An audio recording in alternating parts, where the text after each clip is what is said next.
Lalikira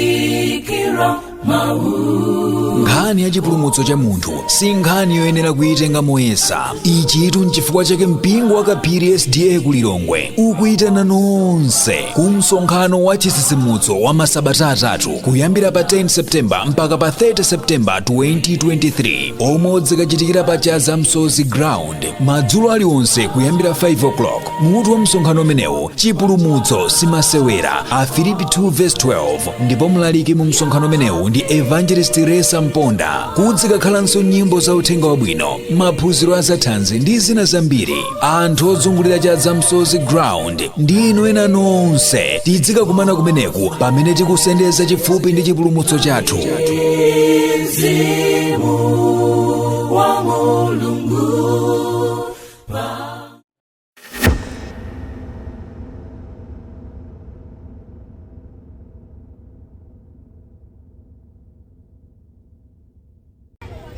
Bale wanga tisankhile mbuye wako yemwe iwe ungadanzara ndikumbera atakupata moyo. Bale wanga tisankhile mbuye wako yemwe ungadanzara ndikumbera atakupata moyo.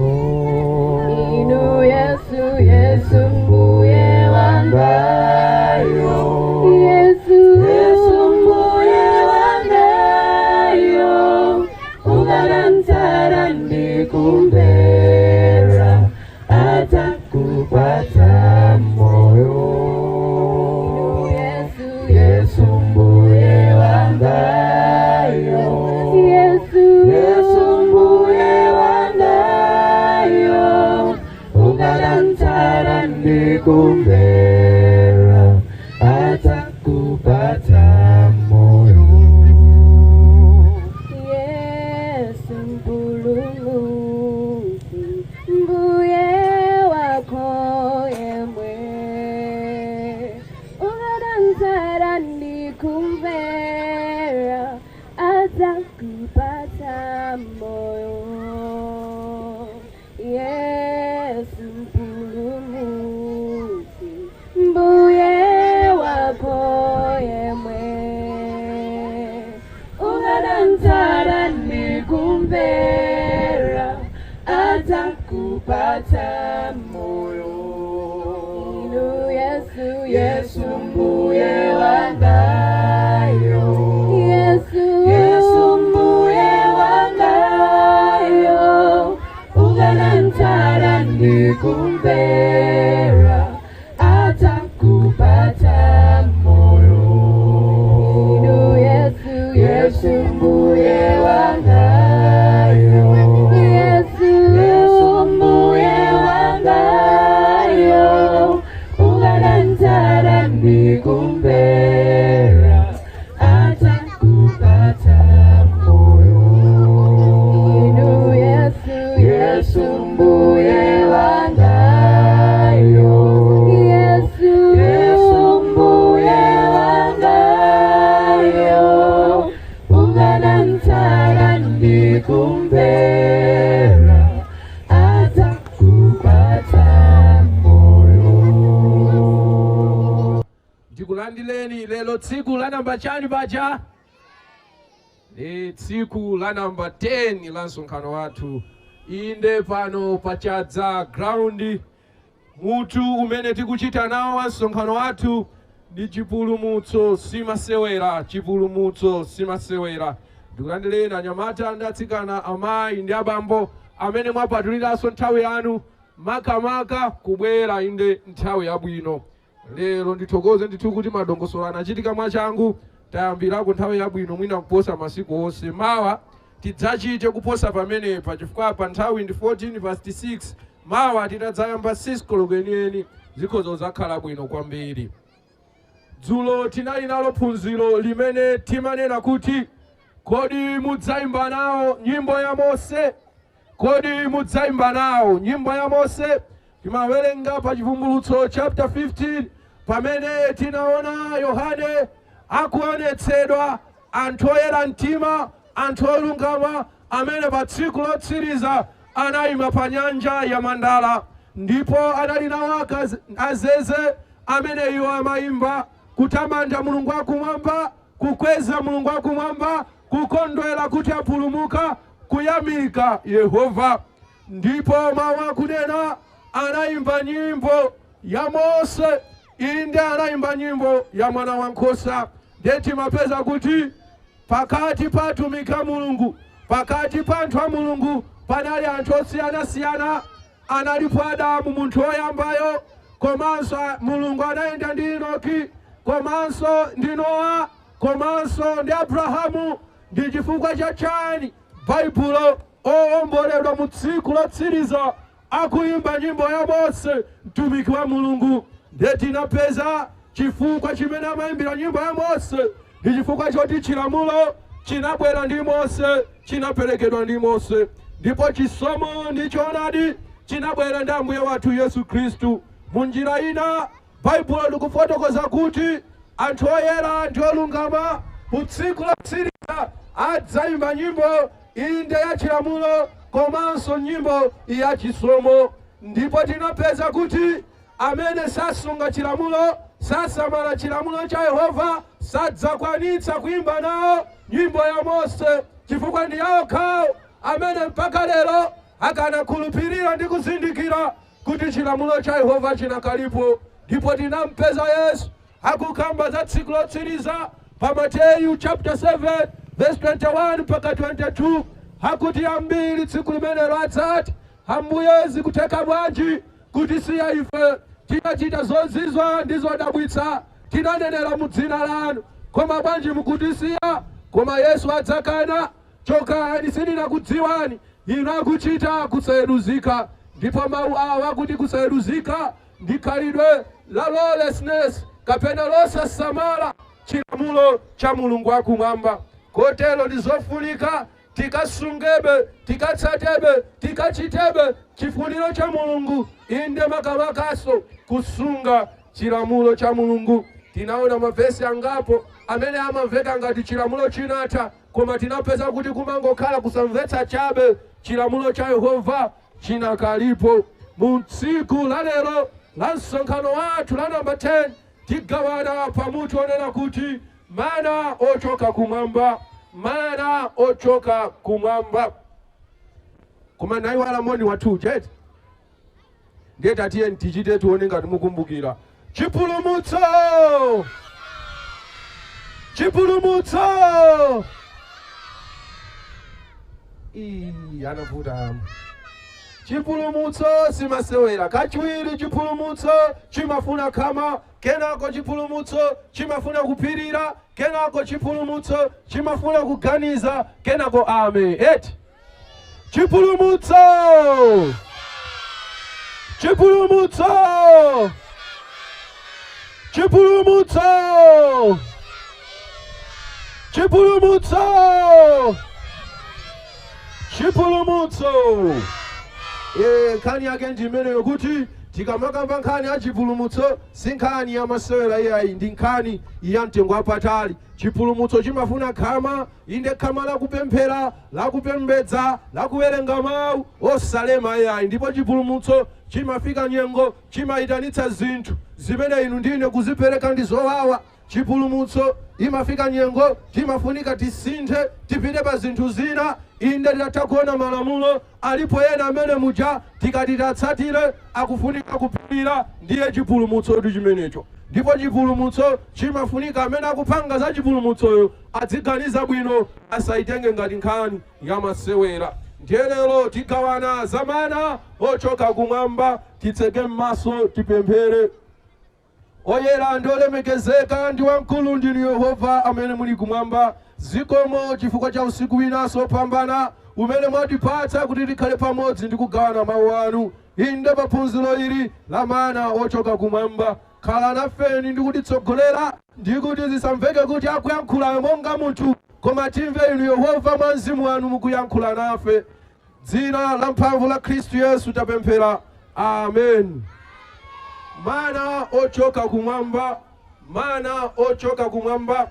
Musaiwale nkhani imene timakambirana ndionena kuti kunja kuno kuli Yehova. Tinakambirana zimenezo tsiku loyamba, kunja kuno kuli Mulungu. Ndipo tsiku lachiwiri tinapeza kuti pakati pa milungu ya dziko lapansi Mulungu ona ndiye Yehova. Chifukwa pambali poti analenga chilengedwe, pambali poti amapanga zodabwitsa, pali chinthu china chimene wina aliyense sangapange, ndicho kukwanitsa kunena zinthu za mtsogolo. Ndipo mwa ichi tinagawana umodzi wa maulosa m'Baibulo wa Yesaya chapter 45. Ndipo tinapezadi kuti sizinakatheka mnjira ina iliyonseyo munthu kungopheka inde ulosi umenewu ndizoona. Kumbuyo kwa ulosi umenewu kunali mphamvudi imene singakhale ya munthu koma ya Mulungu.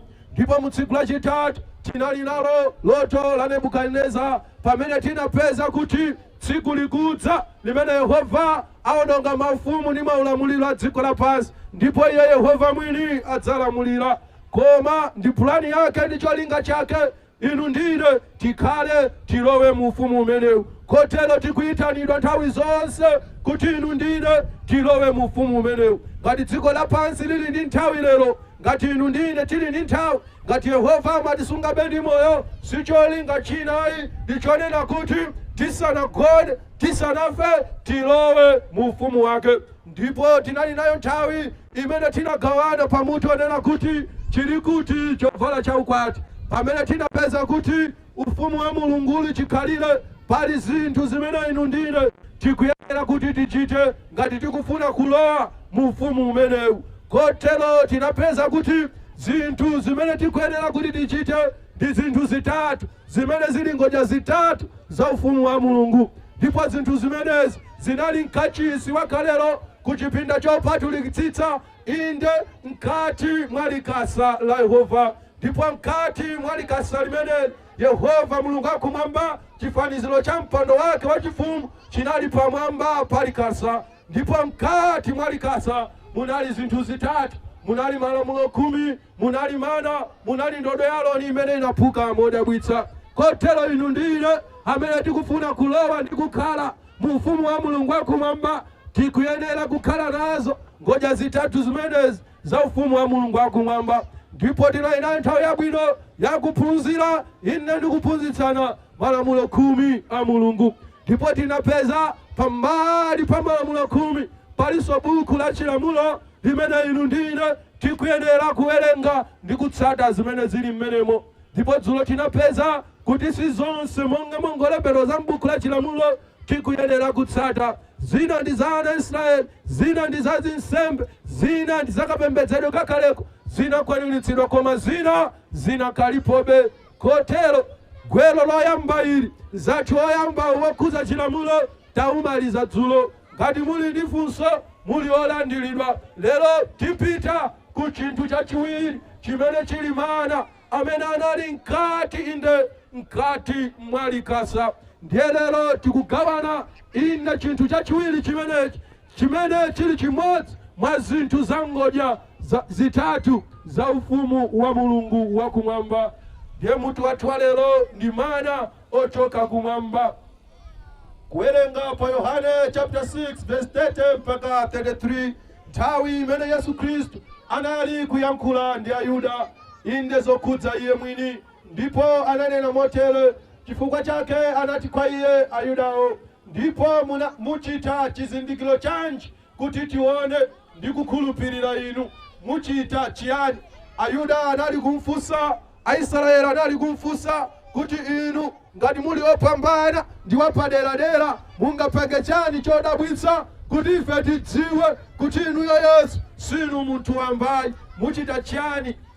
Ndi anapitiriza kunena ana Israeli, Atate athu anadya mana m'chipululu, monga kwalembedwa mkate wochoka mmwamba anawapatsa iwo kudya. Chifukwa chake Yesu anati kwa iwo, Aisraeli ananena nayankha, Mulungu wakumwamba anachita chodabwitsa kalelo kwa makolo athu pakuwapatsa mana amene analochoka kumwamba, pakumagwetsera mvula inde mvula ya mana amene anawapatsa iwo kudya. Ndipo Yesu anayankha motere, Yesu anati kwa iwo, indetu ndinena kwa inu, si Mose amene anakupatsani inu mkate wakumwamba, koma Atate wanga akupatsani inu mkate woona wakumwamba. Pakuti mkate wa Mulungu ndiye wakutsika wakuchokera kumwamba ndi kupatsa moyo kwa dziko lapansi. Atatha kunena ana Israeli, makolo athu anadya mana ochoka kumwamba. Yesu Kristo anayankha nanena, inde zinachitikadi choncho, koma ndikuwuzeni tsopano, ngati kuli mana enieni ochoka kumwamba, ndi amene Yehova akupatsani. Ndipo mana amenewa ndi amene anatsika kuchoka kumwamba. Ndipo akupitiliza motere, Yohane chapter 6 verse 34 mpaka 36. Pamenepo anati kwa iye, Ambuye tipatsani ife mkate umene nthawi zonse. Yesu anati kwa iwo, ine ndine mkate wa moyo. Iye amene adza kwa ine sadzamva njala, ndiye amene akhulupirira ine sadzamva ludzu nthawi zonse. Koma ndinati kwa inu kuti mungakhale mandiona simukhulupirira. Yesu Kristu akunena kuti atatha kuwauza ana Israeli, Yehova Mulungu ndi amene akupatsani mkate weniweni ochokera inde kumwamba, osati monga mamana. Inde mana chinali chakudya, koma ndikuwuzani za mkate weniweni, inde za mana enieni ndiye wakutsika ochoka kumwamba. Aisraeli ananena, tipatseni ife mkate umenewu. Ndipo Yesu anawauza, mkate umene ndikukamba ine, inde mana amene ndikukamba ine, ndine ndemwe Yesu amene Yehova Mulungu wakumwamba waupeleka inde ku dziko lapansi. Kotero mana amene anali mulikasa kuyimirira chakudya chimene anapereka Yehova kwa ana Israeli ali m'chipululu, amayimira kuti Yehova tsiku lina adzapereka inde moyo ku dziko lapansi. Yohane chapter 5 verse 11 mpaka 12 akuti, ndipo uwu ndi umboniwo kuti Mulungu anatipatsa ife moyo wosatha, ndipo moyo umene uli mwa mwana wace. Iye wakukhala ndi mwana ali nawo moyo, wosakhala ndi mwana wa Mulungu alibe moyo. Akunena kuti Mulungu wakumwamba anaperekadi mana kwa ana Israeli kalero, natenga mana nakasiya mulikasa. Ndipo akunena kuti mana amene anasungidwa mulikasa amayimira Yesu Kristu, kunena kuti Yesu Kristu ndiye mkate wa moyo wakuperekedwa ku dziko lapansi. Kotero Mulungu wakumwamba akupereka moyo ku dziko lapansi. Kotero Mulungu wakumwamba akupereka chiyembekezo ku dziko lapansi. Kotero Mulungu wakumwamba watipatsa ife moyo waulere ku dziko lapansi. Koma moyo umenewu sanangoupereka, anaupereka mwa mwana wake Yesu Kristu. Kotero wina aliyense amene akhala pa dziko ngati afuna kulandira moyo umenewu, ngati afuna kukhala nawo moyo umenewu, akuyenera kulandira Yesu Kristu, akuyenera kukhulupirira Yesu Kristu. Popanda kukhulupirira Yesu, popanda kumulandira Yesu, ndithu moyo osathawu, moyo umene waperekedwa ku dziko lapansi, inde dziko la njalali, monga linali chipululu cha ana Israeli. Popanda kulandira Yesu, popanda kukhulupirira Yesu, sizingatheke munjira ina iliyonseyo kulandira moyo osatha. Munjira ina Yehova apo akazikitsa ufumu wake, mudzakhala mmenemo moyo osatha. Ndipo moyo osatha umenewu Yehova Mulungu wakumwamba anawuyika mwa Yesu Kristu.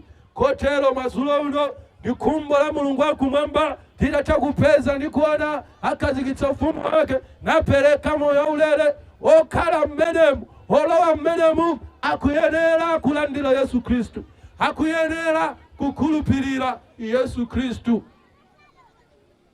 Ndiye ngati kulandira moyo osatha kukudalira kukhulupirira Yesu Kristu, kukudalira kulandira Yesu Kristu. Kodi Yesu Kristu ndi ndani? Tikamati Yesu Yesu Yesu tikukamba chani? Tikamati kukhulupirira Yesu zimatanthauza chani? Tikamati kumulandira Yesu ukhale ndi moyo, ukhulupirira Yesu kuti ukhale ndi moyo, zimenezi zikutanthauza chani? Kodi Yesu ndi ndani? Amene amayimbidwa mu nyimbo, amene amafotokozedwa mu nkhani, inde maulaliki ndi mautenga ndi maumboni. Kodi Yesu ameneyu ndi ndani? Yankho loyambirira ndilonena kuti Yesu ndi munthu. Yesu ndi munthu. Tikamakamba za Yesu tikukamba inde nkhani ya munthu. Luka chapter 3 verse 23. Luka chapter 3 verse 23 mpaka 24 akuti, ndipo Yesuyo pamene anayamba ntchito yake anali monga wa zaka 30. Ndiye monga anthu anamuyesa mwana wa Yosefe, mwana wa Heli, mwana wa Matai, mwana wa Levi. Akunena kuti kunali munthu ku Israeli, ndipo munthu ameneyu anabadwadi, ndipo atabadwa anabadwa monga ena tonse mmene timabadwira. Ndipo atabadwa anayamba kukula, ndipo anthu anamudziwa ndi kumuzindikira kuti amene ndi mwana wa Yosefe. Monga inu mutabadwa anthu anakudziwani ndi kukudziwani inde pa dzina la Atate wanu. Ndipo Yesu Kristu anabadwanso chimodzimodzi. Kunabadwa munthu ku Israeli ngati inu ndine, ndipo akunena kuti munthu ameneyu anakula, ndipo atafika ngati zaka 3 kapena kuti zaka 30 anayamba utumiki wake, anayamba kulalikira, anayamba kuphunzitsa. Ndipo atayamba kuphunzitsa Yesuyo anthu anamudziwa ndi kumuzindikira monga mwana wa Yosefe, inde monga mwana wa munthu. Yohane chapter 6 verse 41 mpaka 42. Chifukwa chake Ayuda anamungudza za iye, chifukwa anati ine ndine mkate wotsika kumwamba. Ndipo iwo ananena, si Yesu uyu mwana wa Yosefe? Atate wache ndi amache tiwadziwa, anena bwanji tsono kuti ndinatsika kumwamba? Ndithu Yesu Kristu akuzifotokoza kuti ndiye mkate wa moyo wotsika kumwamba. Ayuda anadabwa, kuyankhula bwanji amene ife ngati tikumudziwa, tikumudziwa ameneyu, tikumuzindikira ameneyu monga mwana wa munthu, monga ena tonse. Mwana wa Maria mesa uyu kodi? Mwana wa Yosefe mesa uyu kodi? Akuyankhula bwanji kuti ndi Yesu mkate wochoka kumwamba? Yohane chapter 1 verse 45. Filipi anapeza Natanaele, nanena naye, iye amene Mose analembera za iye m'chilamulo ndiye aneneri, tampeza ndiye Yesu mwana wa Yosefe wa ku Nazareti. Tsiku limenelo kuyamba kuyitanidwa ophunzira, mmodzi wa oyitanidwawo anali Filipi. Ndipo atayitanidwa namudziwa Yesu kuti ndiye Mesiya olonjezedwayo, ananyamuka nakampeza Natanaele. Ndipo pokafotokoza kwa Natanaele sanamfotokoze Yesu monga ngelo kapena chani, anamfotokoza Yesu monga munthu, kuti iye amene Mose analembera za iye m'chilamulo ndi aneneri, tampeza ndiye Yesu, inde mwana wa Yosefe wa ku Nazareti. Kotero tikamakamba za Yesu tikukamba za munthu amene anakhalapo kuno ku dziko lapansi, amene anabadwa ngati inu ndine, nakula ngati inu ndine, nakhala ngati inu ndine. Anthu anamuona, anthu anamudziwa. Ndipo munthu amene anabadwira ku dziko la Israeli anali mmodzi mwa ana Israeli. Ndipo akumuona ndi akumudziwa, anamudziwa iye namuzindikira iye kuti anali munthu ndithu ngati mmodzi mwa iwo. Koma atakwana zaka 30 mpamene zachilendo zinayamba kuchitika, atayamba utumiki wake, mpamene zina zokhudza iye zinayamba kuonekera ku dziko lapansi. Kotero tikamati kumulandira Yesu, kukhulupirira Yesu, zimatanthauza kuti tizikhala nacho chitsimikizo ndi kukhulupirira kuti ndi zoona, sinkhani yongopeka chabe, sinkhani yongochitika chabe. Kunali munthu ku dziko lapansi amene analipo, ndiye dzina lake anali Yesu. Ndipo anayendako ndi kukhala kodi pano pa dziko lapansi, sinkhani zongopeka iyayi. Ndipo awa amene anamuona, awa amene anakhala naye, analembera ndi kuchitira umboni za iye, nalemba zolembera inde m'mabuku amene lero timatcha buku la Mateyu, Mariko, Luka, Yohane, komanso kumapitirira ndi ena onse. Kotero kukhulupirira Yesu kukutanthauza kuti utsimikizike mtima ndi kukhulupirira kuti ine ndi zoona sinthano. Kunali ndi munthu ku dziko lapansi amene anakhalapo, ndipo munthu amene anayendadi analiko, ndipo dzina lake anali Yesu mwana wa Yosefe. Ndipo kwawo kunali ku Israeli, ndipo amakhala ku Nazareti.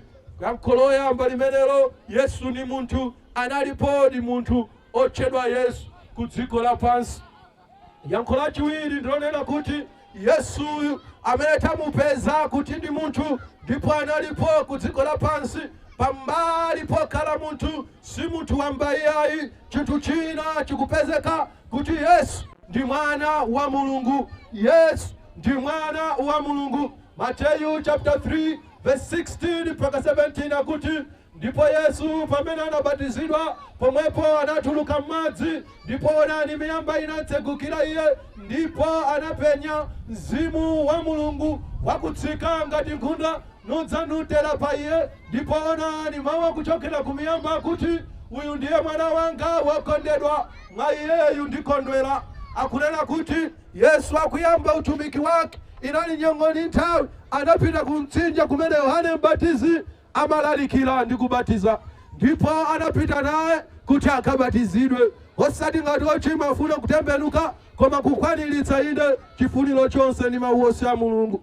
De Yesu Kristu atabatizidwa pakutuluka m'madzi, Mzimu Woyera unatsika ngati nkhunda anutera pa iye, ndipo kumwamba kunatseguka. Inde kumwamba kwa Yehova, kwa Mulungu na malenga kunatseguka, ndipo kunamveka mawu. Mulungu mwini anayankhula nanena, uyu amene akubatizidwa apayi, uyu amene akutuluka m'madzi apayu, mukumudziwa inde monga mwana wa Mariya ndi Yosefe, mukumudziwa inde monga Nazareti, koma ameneyu pambali pa chimenezo, ameneyu ndi mwana wanga. Mulungu mwini Yehova akuchitira umboni kuyankhula ndi pakamwa pake, ndipo anthu anamva Mulungu akuyankhula kuti Yesu Kristu pambali pokhala munthu, podziwika ngati munthu, iye ndi mwana wa Mulungu. Mulungu mwini wake anachitira umboni. Matthew chapter 17 verse 5 ali chilankhulire, onani mtambo wowala unawapimba iwo, ndipo onani mawu akunena mu mtambo, uyu ndiye mwana wanga okondedwa, mwa iyeyu ndikondwera, mvereni iye. Ngakhale pa Matthew chapter 17 verse 5 pamene Yesu anakwera pa phiri, inde ndi ophunzira atatu nakwera nawo pamenepo, Yesu anasandulika, ndipo panabwera Mose, ndiponso panabwera Eliya. Ali mkati mwayankhulana ndi Mose, inde ndi Eliya, mawu amene anamveka pa ubatizo omwe uja anamvekanso, nanena kuti uyu ndiye mwana wanga okondedwa, mwa iyeyu ndikondwera, mvereni iye. Yehova Mulungu akumwamba anachitira umboni yekha kuti Yesu Kristu ndiye mwana wake, ndiye mwana wa Mulungu. Matthew chapter 4 verse 3 ndipo wayesayo anafika nanena kwa iye, ngati muli mwana wa Mulungu tauzani kuti miyala iyi isanduke mkate. Atatha kunena Mulungu kumwamba pa ubatizo wa Yesu, uyu ndiye mwana wanga okondedwa, mvereni iye. Yesu anapita ku chipululu kukayesedwa ndi njelekezi. Satana njelekezi sanafune chinthu ichi chikakhale chodziwika ndi chokhazikika pakati pa anthu. Anafuna kuti ngakhale Yesu mwini inde pakukhala monga munthu akayikire zonena kuti mwina iye si mwana wa Mulungu, pofika kuti anamuyesa kuti tatiyeni tiyesere tione ngati zili zoona kuti inudi ndi mwana wa Mulungu, muyankhule ndi mwana uwu usanduke mkate. Ngati zitathekedi kuti mwana uwu mukauyankhula usanduka mkate, ayi ndithu ndi zoona mawu anamveka pa ubatizo aja ndiwaona inu ndi mwana wa Mulungu. Ndithu ngakhale Satana anadziwa ndi kuzindikira mawu amveka aja ndi umboni woona Yesu Kristu ni mwana wa Mulungu, koma mwina ndi musokonezi asakhale pa chimenechi. Ngakhale Satana mwini anamva ndi kuzindikira kuti ndithu ndi zoona uyu si munthu wamba, uyudi ndi mwana wa Mulungu. Matthew chapter 8 verse 28 mpaka 29 ndipo pofika iye kutsidya lina ku dziko la Gadara, anakomana naye awiri ogwidwa ndi ziwanda akutuluka ku munda aukali ndithu, kotero kuti sangathe kupita munthu pa njira imeneyo. Ndipo onani anafuwula nati, tili nanu chiyani inu mwana wa Mulungu? Mwadza kuno kodi kudzatizunza, kutizunza ife nthawi yache isanafike kapena kuti sinafike? Matthew chapter 8 verse 28 mpaka 29 akunena kuti inali nthawi imene Yesu Kristu anakwera ngalawa ndi ophunzira ake, ndipo anachoka komwe anali napita kutsidya lina inde kudera lotchedwa Gadara. Ndipo atafika kumeneko akutsika mngalawa anakumana naye munthu wina amene anali ndi ziwanda, amene anali ndi mizimu yoyipa, amene anali ndi mizimu yonyansa. Ndipo akunena kuti ziwanda zimenezi zitamuona Yesu sizinangomuona monga mwana wa Mariya ndi Yosefe iyayi, zitamuona Yesu Kristu sizinangomuona monga Nazareti yayi, zinamuona kupyolera pakukhala munthu, ndipo zinamuona ndi kumudziwa ndi kumuzindikira kuti uyu si munthu wamba, tamuzindikira tamudziwa uyu ndi mwana wa Mulungu. Ndipo zinanena, yes, mwana wa Mulungu, tili nanu chiyani ife? Ngakhale ziwanda zimene pakumuona Yesu Kristu zinamudziwa ndi kumuzindikira, osati monga munthu wamba, koma monga mwana wa Mulungu wakumwamba. Mateyu chapter 16 verse 13 mpaka 17 akuti, ndipo Yesu pamene anadza ku dziko la Kaisaria wa Filipi anafunsa ophunzira ache kuti, anthu anena kuti mwana wa munthu ndiye yani? Ndipo iwo anati, ena ati Yohane Mbatizi, koma ena ati Eliya, ndipo enanso Yeremiya kapena mmodzi wa aneneri. Iye ananena kwa iwo, koma inu mumati kuti ine ndine yani? Akunena kuti Yesu Kristu atafika dera lotchedwa Kaisaria, inde ndi ophunzira ake. Inafika nyengo ndi nthawi atakutumikira kwa nthawi yayitali, anafuna kufunsa kuti kodi anthu akamamuona akumamuona Yesu ngati ndani? Ndi anafunsa ophunzira ake kuti tandiuzani, mukamamva anthu akukamba za ine, mukamamva anthu akufotokoza za ine, akumati ndine ndani? Ndipo akunena kuti mukuchokera muzoona za anthu, muzokamba za anthu, muzoyankhula za anthu. Anthu akunena kuti inu ndini Yohane, pa nthawi iyi kuti Yohane atamwalira. Inu ndini Yohane, kapena mzimu umene unali mwa Yohane walowanso mwa inu, ndipo utumiki umene unali mwa Yohane walowa mwa inu. Anthu ena akumatero. Ndipo ena akunena kuti inu ndinu Eliya, ndipo enanso akunena kuti mneneri wamkulu. Kenako Yesu Kristu ananena, zimenezo ndi zimene anthu akukamba malinga ndi kuona kwawo. Koma tandiuzani tsopano, inu ophunzira anga, mukamandiona ine mumati ndine ndani? Mateyu chapter 16 verse 13 mpaka 17 kupitiza kuwerenga. Ndipo Simoni Petro anayankha nati, inu ndinu Kristu, mwana wa Mulungu wa moyo. Ndipo Yesu anayankha iye nati, ndiwe wodala Simoni Bayona, kapena kuti mwana wa Yona, pakuti thupi ndi mwazi sizinakuululira ichi, koma Atate wanga wakumwamba. Atafunsidwa ophunzira ake, mmodzi mwa ophunzira anayankha, amene anali Simoni, nanena, tikamaona inu, ife tikamaganiza za inu, tikaona zomwe mmaphunzitsa, zomene mmachita, tili nako kutsimikizika mtima ndi kudziwa kunena kuti inu si Nazareti chabe iyayi, inu si mwana wa Yosefe ndi Mariya wamba iyayi, inuyo ndinu mwana wa Mulungu wa moyo. Ndipo Yesu Kristu pakuyang'ana kumene kwachokera chidziwitso chimenechi, pakuyang'ana kumene kwachokera kuzindikira kumeneko, anapeza ndi kuona kuti sikunali kwa Simoni kuti anazindikira ichi, koma inali mphamvu ya Yehova imene inamuulirira ndi kumuthangatira Simoni kuti akadziwe ndi kuzindikira kuti munthu uyu amene anamuona ngati munthu wamba chabe, sanali munthu wamba chabe, anali ndithu mwana wa Mulungu wa moyo. Ndithu Yehova pamene anthu anamuona Yesu nakhala nako kuganizira, anali mneneri chabe wamkulu mu Israeli, anali mneneri chabe opambana mu Israeli. Yehova paulula za Yesu, inde mwa munthu Simoni, anaulula osati monga mneneri wamkulu, anaulula osati monga Eliya, anaulula osati monga Yohane, anaulula Yehova kuti uyu amene ndi mwana wa Mulungu, amene ndi mwana wanga. Kotero Yesu Kristu tikamakamba za Yesu, pambali pomuona ndi kumudziwa iye monga munthu amene anabadwa ku Israeli, inde amene anali Galileya, inde amene anali Nazareti, inde mwana wa Yosefe ndi Mariya, sizokhazo iyayi. Yesu Kristu ndi mwana wa Mulungu. Yehova Mulungu mwini anayankhula nanena, uyu ndi mwana wanga. Satana njelekeza anachimva ichi, naye sakufuna kumpusitsa Yesu pakumuyesa iye. Ziwanda pakumuona Yesu Kristu zinamudziwa ndi kumzindikira, osati monga mwana wa Mariya kapena ndi Yosefe wamba,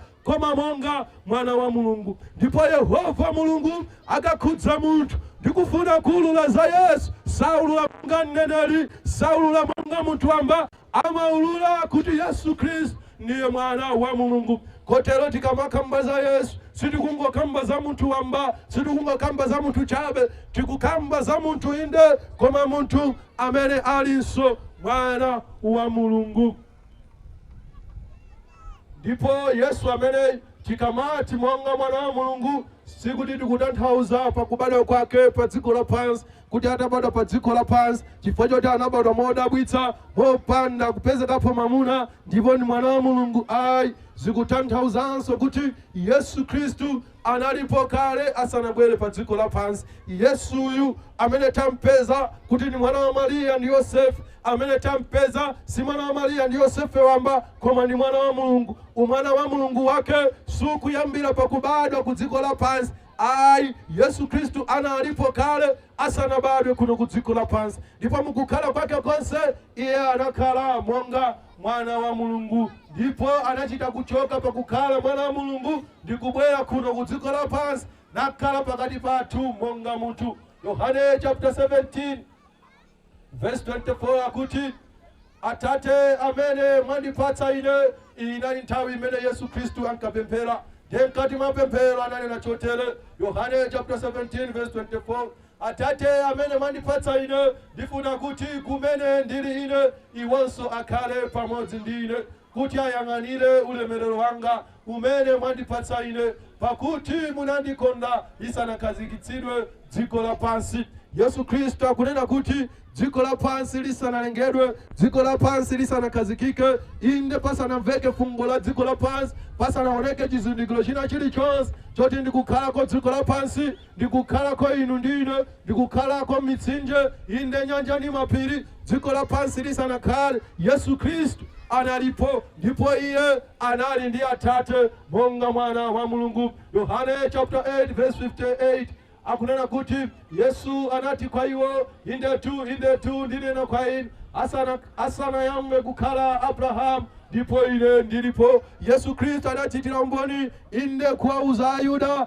nawauza motsimikiza, asanabadwe Abrahamu, asanakhale kwa Abrahamu, ine ndinalipo ndikale. Abrahamu ndi uja woyambirira amene iye anabereka Isaki, inde namapita uko mpaka kafika nthawi ya ana Israeli. Kotero Yesu Khristu pakwauza Ayuda, pakwauza Israeli, asanakhale kwa tate wathu oyamba Abrahamu, ine ndikuti ndiliko kale. Yesu Khristu sakuyambira pakupezeka mu mbiri ya dziko lapansi monga munthu, iye analipo kale dziko lisanalengedwe, wina aliyense asanalengedwe, ndipo analipo kaleo monga mwana wa mulungu. Ndipo monga mwana wa mulungu dzina lake pa Chivumbulutso chapter 12 verse 7, Yesu Khristu anali Mikaeli. Ndipo munali nkhondo mmwamba, Mikaeli ndi angelo wake akuchita nkhondo ndi chinjokanso ndi angelo wake.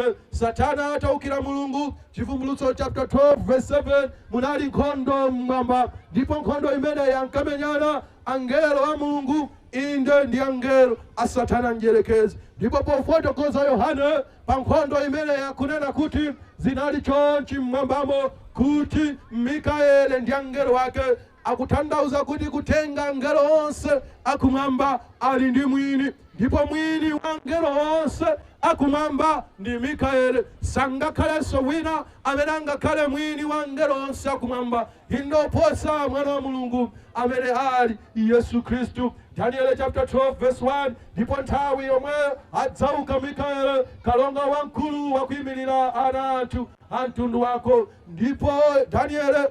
Ndipo ngelo Gabriel anamuwuza Daniel nanena kuti nthawi imeneyo adzadzuka inde Mikaeli, kalonga kamene kuti prince wamkulu wakuyang'anira anthu a mtundu wako. Ndipo akadzadzuka padzakhala chisautso ndi mavuto pa dziko lapansi amene sanakhalepo. Uyu ndi Yesu Khristu pamene adzadzuka mu chipinda chopatulika, chipinda chopatulikitsitsa, inde pa mpando wakutetezera. Ndipo akadzauka chitetezero chidzakhala kuti chatha. Ndipo mu nthawi pamene mavuto adzayamba ku dziko lapansi, palibenso wina amene angadzadzuke kumwamba ndikukhala kuti ndi mapeto achitetezero cha dziko lapansi kuti mavuto ayambe. Kotero Yesu Khristu analipo kale asanabwere kuno pa dziko lapansi, ndipo iye anakhala monga mwana wa mulungu. Ndipo monga mwana wa mulungu kumwamba amadziwika iye ndi dzina lonena kuti Mikaeli.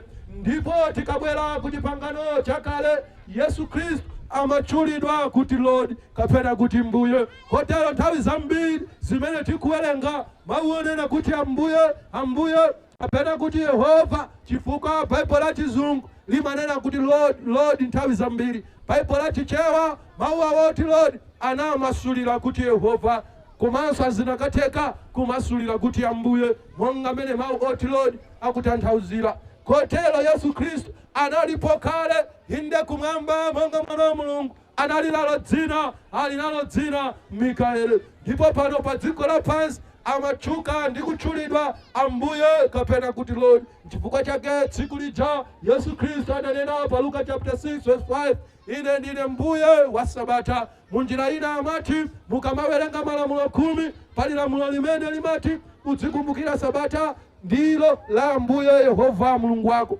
Mbuye uja amene anatchulidwa onena kuti Ambuye amatchula Yesu Kristu. Kotero kuchipangano chakale Yesu Kristu analiko ndamene anaenda ndana Israeli, ndamene anaenda ndana neli, koma nthawi imene amatchulidwa kwambiri kuti Ambuye. Yakolina lachitatu ndilonena kuti Yesu Kristu pambali pokhala munthu monga munthu. Yesu Kristu inde pambali pokhala mwana wa Mulungu kuti analipo kale. Yesu Kristu inde na Yesu ndi Mulungu. Yohane chapter 1 verse 1 mpaka 2 akuti pachiyambi panali mawu, ndipo mawu anali kwa Mulungu, ndipo mawu ndiye Mulungu. Awa anali pachiyambi kwa Mulungu, ndipo mawu anasandulika thupi nakazikika pakati pa ife, ndipo tinaona ulemelero wace, ulemelero wonga wa obadwa yekha wa Atate, wodzala ndi chisomo ndi choonadi.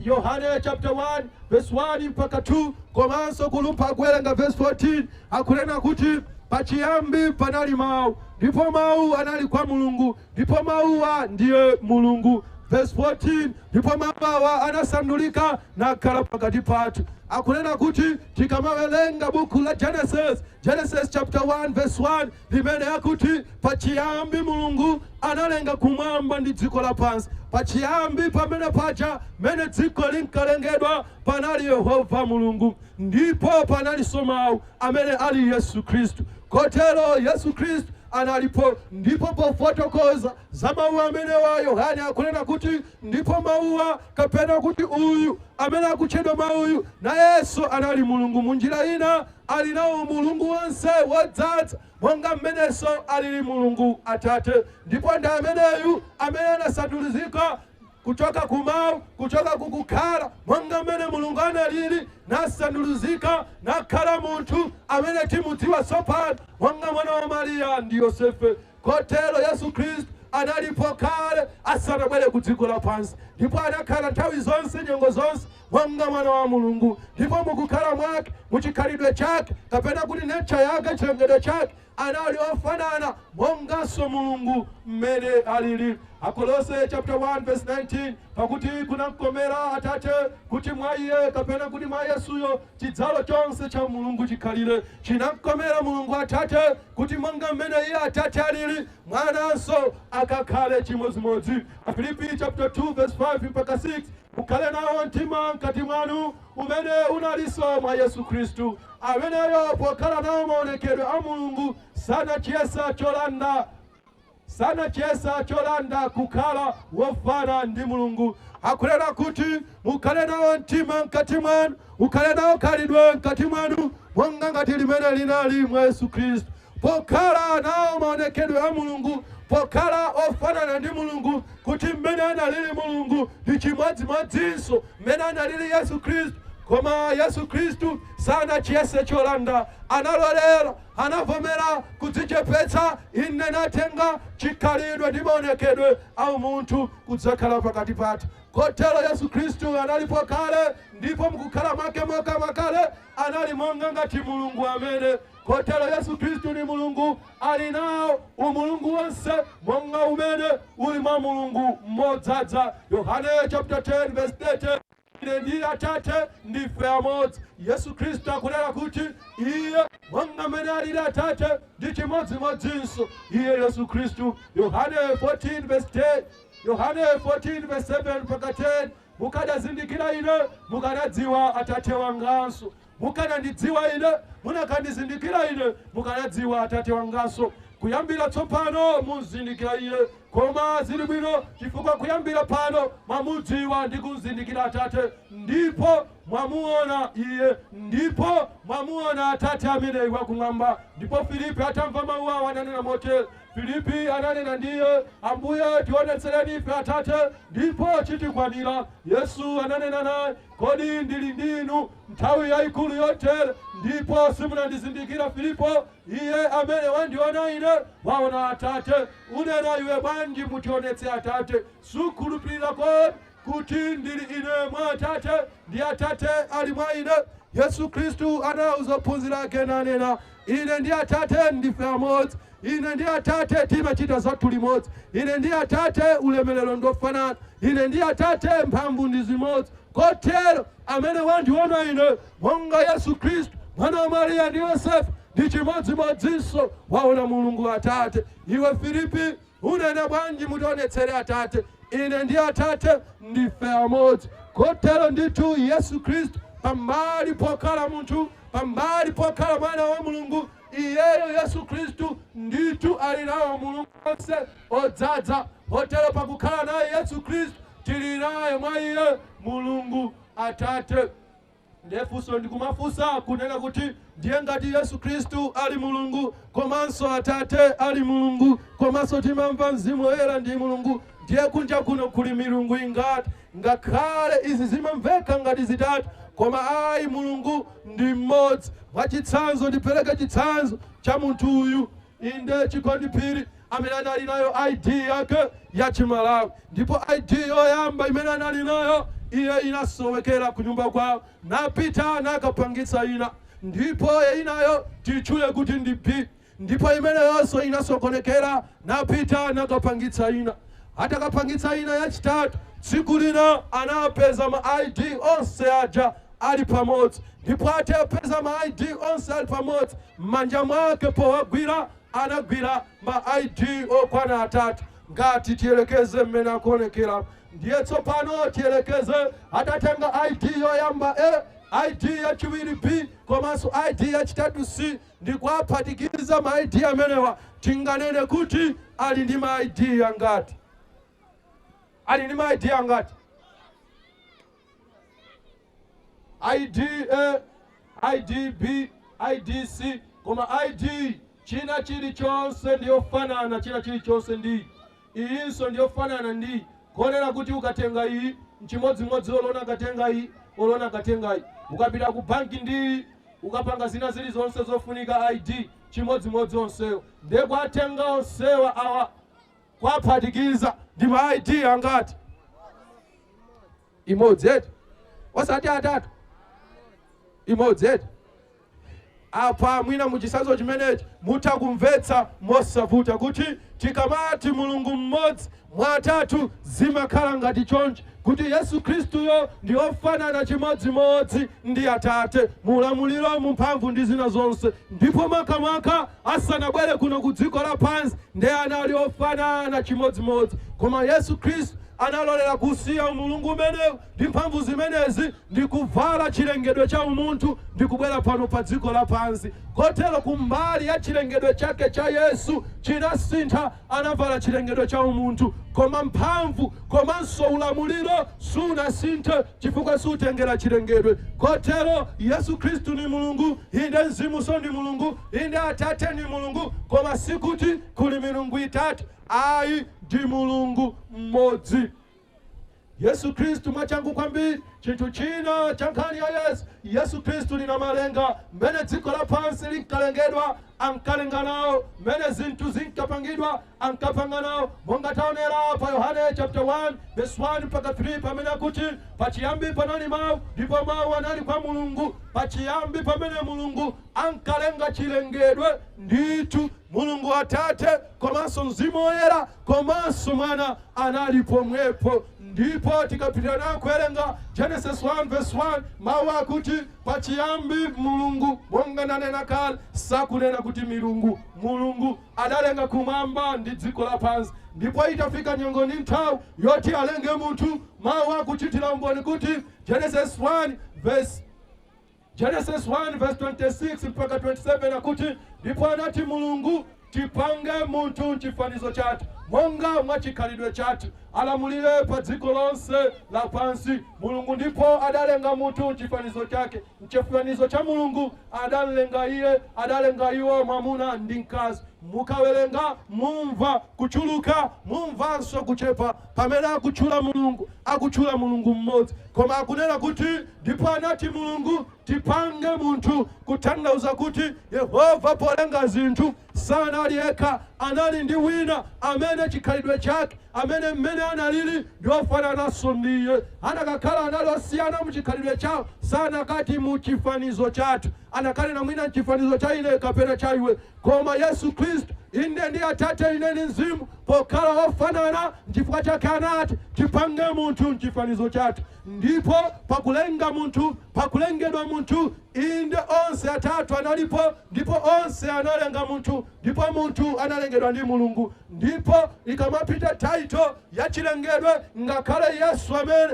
amapita nayo, chifukwa ndiye mbali ya umulungu. Chifukwa chake mu Exodus chapter 20 verse 1 mpaka 2 ndipo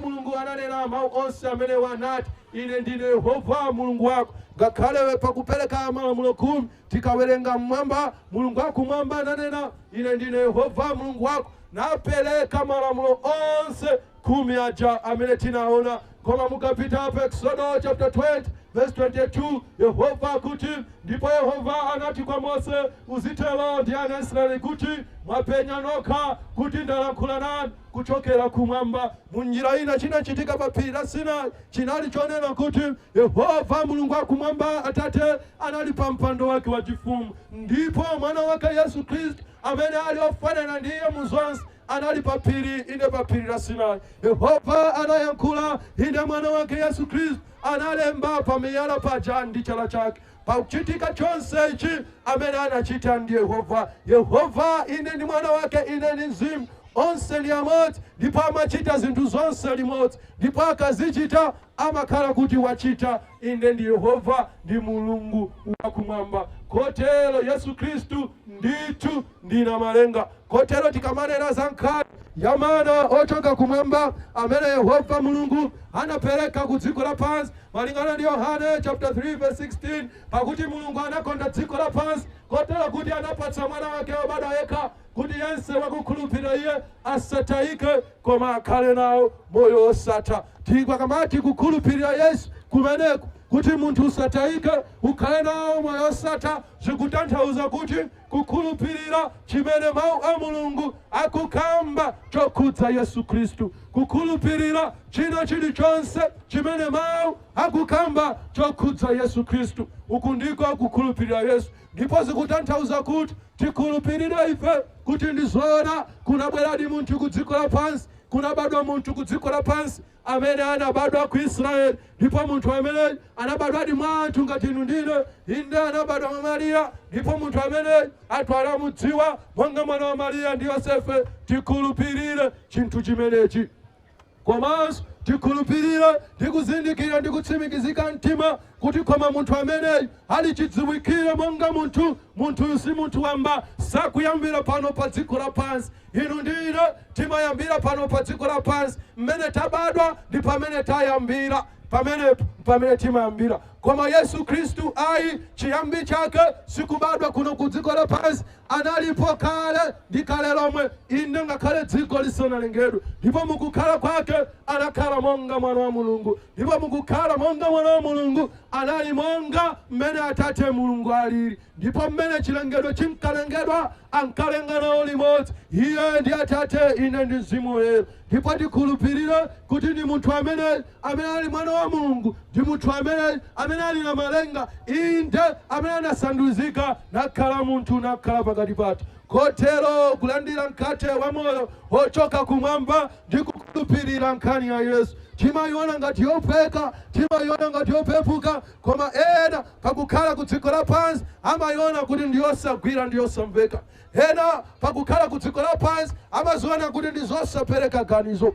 Ena pakukhala ku dziko lapansi monga anachitira Ayuda kusakhulupirira, nangwa mtenga iye monga munthu wamba chabe, monga mwana wa Mariya ndi Yosefe amene anali Galileya, amene anali ku Nazareti, amantenga kuti akutera pamenepo. Koma ayi tikuyenera kukhulupirira ife ndi kuzindikira ndi kulandira chinthu chimenechi kuti Yesu amene timudziwa monga mu mbiri ya dziko lapansi, monga munthu, monga Mwisraeli, inde monga mneneri, si monga mneneri kokha, monga anapetekera anthu a ku Israeli. Ayi, Yesu Khristu ameneyi ndi mwana wa Mulungu wamoyo. Yesu Khristu ameneyi inde ndi Mulungu wathu amene analipo asanabwere ku dziko lapansi, ndipo mu chilengedwe chathu tinalengedwanso ndiye. Ndipo Yesu Khristu ameneyi atabadwa ku Israeli, nakula nayamba kutumikira, inde anakhala pa dziko lapansi, koma Ayuda sanamulandire kufikira nakuti anakamwimba iye mulandu, nanena kuti akusokoneza mtundu wawo, kufikira nakuti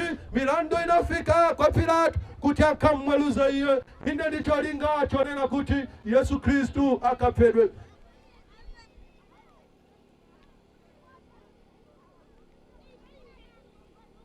Ndipo pa Mateyu chapter 27 verse 22 mpaka 23 Yesu Khristu atapita naye kwa Pilato inde kuti akakambe milandu. Ndicho linga chote apachikidwe.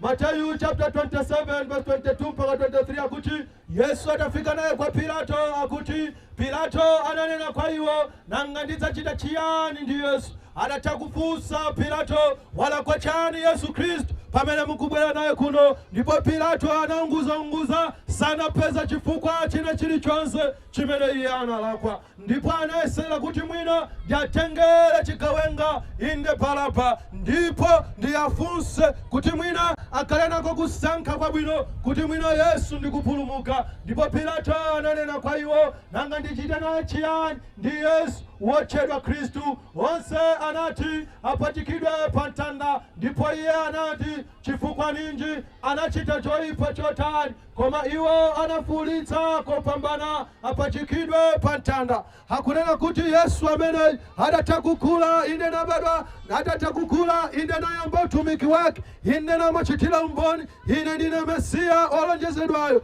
ine ndi mwana wa Mulungu. Ayuda anankana sana kulupirira, ndipo nkhani ya iye ananyasidwa nayo nayipidwa nayo, kufika nakuti anati sitimpiriranso akuyenera kufa, nampekera iye milandu. Ndipo mu tsiku ili anapita naye kwa Pilato cholinga aweruzire kuti Yesu apachikidwe akafe. Pilato anayesera kuti mwina Yesu apulumuke pakwauza asanke pakati pa chigawenga komanso Yesu, koma iwo ananena amasulire Baraba ndipo Yesu Khristu ampachike. Anafunsa Pilato, wala kwa chani tafotokozani? Akunena kuti sanathe kufotokoza, anangofuwula ameneyu mumpachikebe basi. Ndipo Pilato panalibe kuchitira mwina, analolera kuti kufuna kwawo kuchitidwe. Ndipo Yesu Khristu anapachikidwa inde anakhomedwadi pa mtanda inde anafa. Mateyu chapter 27 verse 57 mpaka 60 akuti ndipo pamene panali madzulo anadza munthu wachuma wa kwa Arimateya,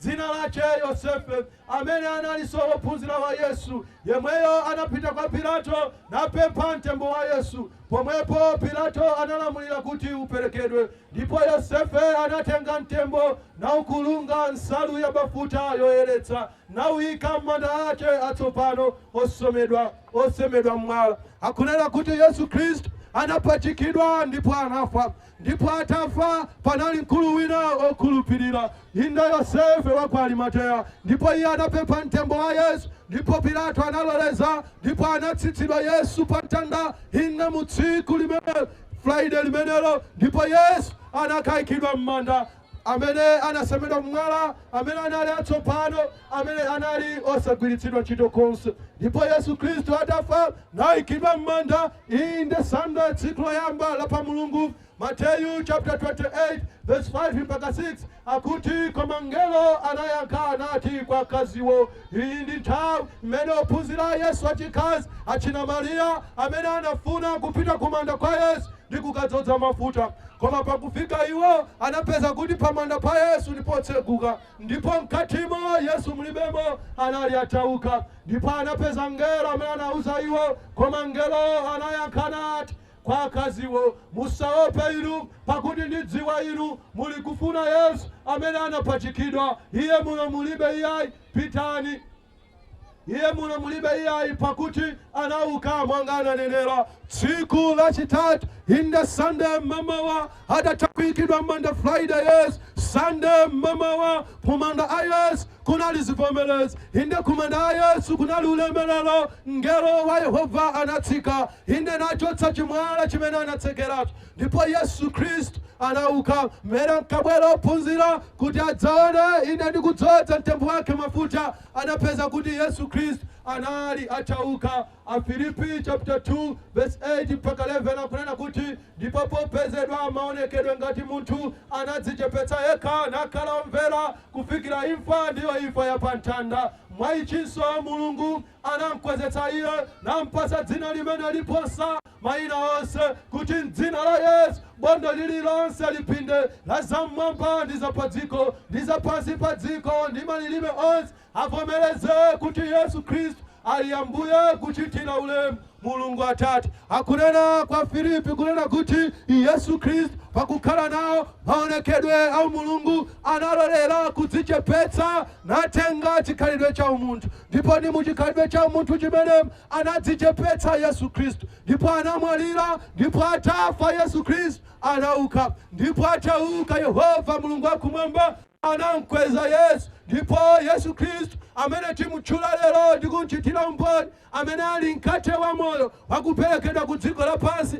wapatsidwa mphamvu ndi ulamuliro kuposa mphamvu iliyonse kuposa ulamuliro wina uliwonse pa dziko lapansi kodana kuti pa dzina la Yesu Kristu bondo lina lililonse inde la zamwamba inde pa dziko lapansi inde pansi pa dziko inde chilengedwe chonse inde kwina kulikonse likuyenera kupinda ndi kupereka ulemu kunena kuti Yesu Kristu ndiye Ambuye kuchitira ulemu inde Mulungu akumwamba. Yesu Kristu amene anatengedwa ngati munthu si munthu wambayayi ndi mwana wa Mulungu. Yesu Kristu amene anatengedwa ngati munthu si munthu wambayayi analipo kale asanabwere kuno ku dziko lapansi. Yesu Kristu amene amatengedwa ngati munthu wamba si munthu wambayayi ndi mpulumutsi wa dziko lapansi. Yesu Kristu amene amatengedwa ngati munthu wamba si munthu wambayayi ndi amene inde dziko lisanakhale anali ndi Atate kupanga inu ndine ndipo inu ndine ndi chifuniro cha Mulungu wakumwamba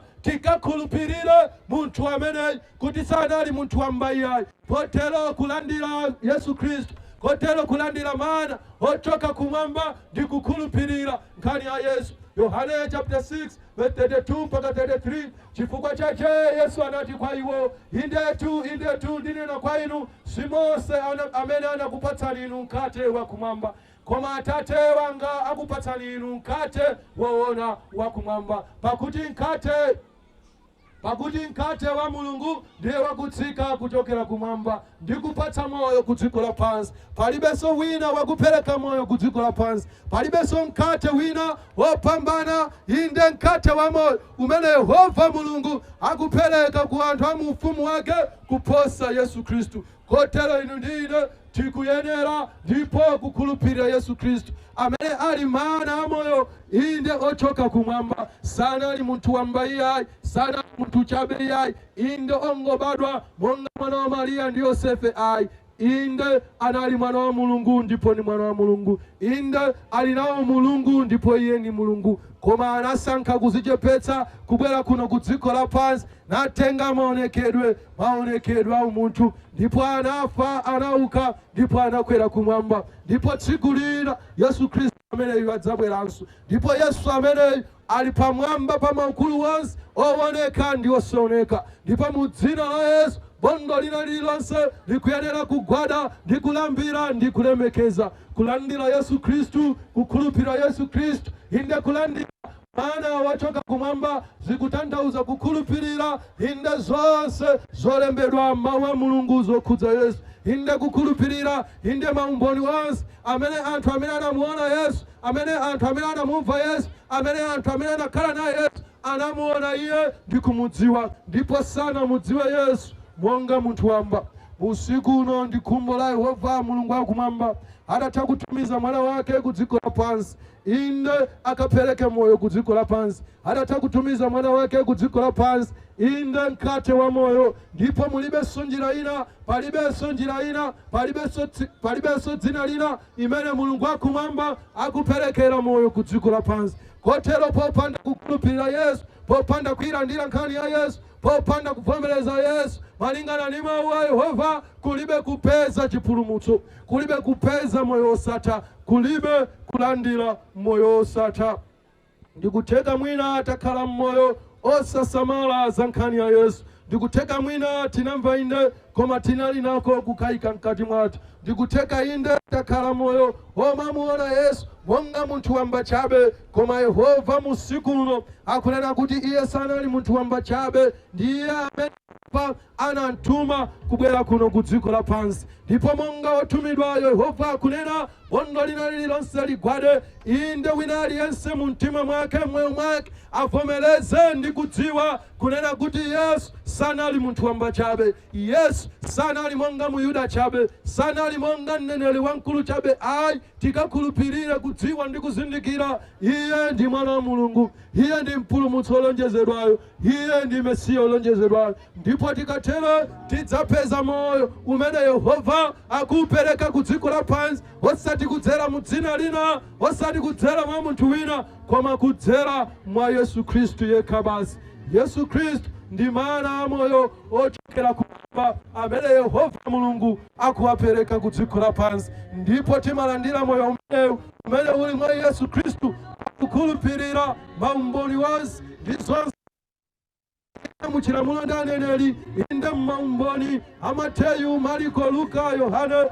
machitidwe ndi kwina konse kuti inde ndi zoona kuna munthu ku dziko lapansi koma sanali munthu wamba analidi mwana wa mulungu wakumwamba tiye ntimirire pamene tikufuna kutseka ndi kupemphera ndikutheka mwina muli nako kumva mkati mwanu mwina makhalapo amodzi okayikira kuti amene uja anali munthu wamba chabe amene uja mwina kunalibe ku dziko kuno nthano zimene anthu ena anangolemba chabe koma tikadziwe ndi kuzindikira kunena kuti ndithu mawu a mulungu ndiona ndi okhulupirika amene timutchula ndi kumkhamba kumuyimbira ndi kumugwadira ndi kumulambira Yesu Khristu wodziwika pakati pa anthu monga mwana wa anthu Yesu Khristu ndi mwana wa mulungu inde ali nawonso umulungu wonse wodzaza ndipo ali nayo taito yakukhala mwini chilengedwe chonse ndipo inu ndine tikuyenera kugwada kulemekeza ndi kulambira iye inde kuchitira ulemu mulungu Atate ndipo kukhulupirira Yesu Khristu ndi mmodzi mwa chifuniro cha mulungu wakumwamba ndipo wina yense wofuna kukhala mufumu wa mulungu inde pamene Yehova aononga mafumu onse a dziko lapansi akuyenera kulandira chinthu chimenechi akuyenera kukhulupirira chinthu chimenechi kuti ndizoona Yehova mulungu anatuma mwana wake ku dziko lapansi ndipo pakati pa anthu onse akupezeka pa dziko lapansi amene ndi Yesu Khristu amene anabadwa nadziwika pa dziko lapansi monga mwana wa Mariya inde mwana wa Yosefe titseke m'maso tipemphere oyera ndi olemekezeka ndi Yehova mulungu wa moyo zikomo chifukwa cha usiku winanso opambana umene mwatiuza chinthu china chopambana chimene chili chapamtima panu ndicho chonena kuti ife anthu tsiku lina tidzafa ndipo palibe chiyembekezo zonse zidzathera pompo koma tili nacho chiyembekezo chifukwa inu Yehova mukupereka moyo ku dziko lapansi ndipo moyo umene simukupereka mu njira ina iliyonse koma yokhayo pakukhulupirira Yesu Khristu pakuti uyo amene ali naye mwana uyo amene akhulupirira Yesu Khristu uyo amene akhulupirira mwa Yesu Khristu monga mwa maumboni olembera ku chilamulo ndi aneneri inde ndi awo anthu amene anamuona nakhala naye natilemberanso ife kuti kuchokera pa kuwerenga tikakhulupirire inu Yehova ndi khumbo lanu ndi cholinga chanu kuti titatha kumva maumboni awo titathanso kugawana za maumboni awo musiku uno tikakhale nacho chikhulupiriro ndi kutsimikizika mtima kuti inde ndi zoona inu Yehova munatuma mwana wanu Yesu Khristu kubwera kuno ku dziko lapansi ndipo tikuyenera kukhulupirira chimenechi ena aife musiku uno Yehova tinali nako kukayika pa nkhani iyi Yehova mutikhululukire chifukwa ndi khumbo lathu pamene dziko lapansi likutha ndipo mukhazikitsa ufumu wanu tidzakhalemo mu ufumu wanu. Ndipo ndi khumbo lathu inde kulandira moyo waulere umene mwaupereka ku dziko lapansi, koma kudzera inde mwa mwana wanu Yesu Khristu. Tilandireni tsopano pamene tikuyamba kuyenda ndi kukhala ndi chikhulupiriro ichi chakudziwa ndi kuzindikira kuti kunabweradi wina ku dziko lapansi wodziwika pakati pa anthu monga munthu monga mneneri, koma sanali chonchi yekha ayi. Ndi mwana wa Mulungu, ndi mwana wanu, tina malenga ayinawo Mulungu wonse, ndipo tikuyenera kumpatsa ulemu kulemekeza Mulungu ino Atate. Zikomo chifukwa cha wina aliyense amene takhalira limodzi mu usiku uno pa msonkhano kumvera mawu anu. Zikomo chifukwa cha nyamata, atsikana, bambo awo, mayi awo. Dalitsani wina aliyense ndipo mukhale nafe, mutiyendetse bwino pamene tikubwerera mawa titakumana pompano, pamene tidzagawana pa nkhani yokudza Yesu Mpulumutsi, pamene tidzaone kuti ndi chifukwa cha chani mwana wanu yekhayo amene munamtumiza amatchedwa Mpulumutsi wa dziko lapansi. Pitirizani kukhala nafe, pitirizani sunga bata ndi mtendere, ndikupitiriza kugwira ngodya zinayi za miyoyo yathu ine ndi za mudzi uno, pasakhale chosokoneza ndi chovuta, uthenga wanu upitirire kufalitsidwa. Tamandikani, kwezekani, mu dzina la mphamvu la Khristu Yesu tapemphera. Amen.